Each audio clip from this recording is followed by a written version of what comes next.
beginning of global war and peace. Iran is the most powerful and influential terrorist state. Once it is equipped with nuclear weapons, all bets are off. So what President Trump did in the last 24 hours was send a message, yes, to the Russians and Assad and the North Koreans and the Chinese, but primarily this was a shot across the bow to Tehran. But Monica, think about this. I mean, the media paid very little attention to President Trump meeting with President al-Sisi of Egypt and what a great relationship they seem to have, or King Abdullah of Jordan just this week, and what a great relationship they seem to have. That's when he made his statement that this crossed many, many red lines. And add to that meeting the Crown Prince, a reset of the relationship with Prime Minister Netanyahu and this emerging alliance against Iranian hegemony in the region. This is a very different world order emerging, where it seems to be the North Koreans, the Iranians, the Syrians, and Russia isolated from the rest of the world.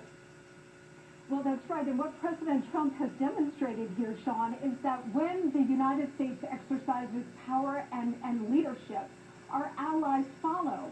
And the fantasy of the international community and the fantasy of the United Nations, then the lie is put to all of that. Because when the United States exercises our leadership in the world, we know that then our allies are reassured and our enemies are put on notice, which is something that's been sorely missing for the last 8 years. Our Sunni Arab allies, you mentioned Jordan, the Saudis, the Egyptians, they have all been incredibly supportive of the action that we have taken in Syria. They have been parched.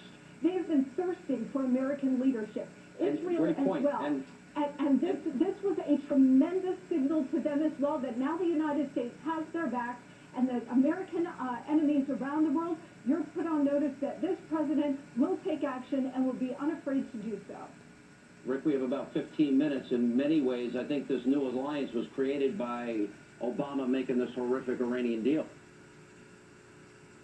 Look, it's been a problem. We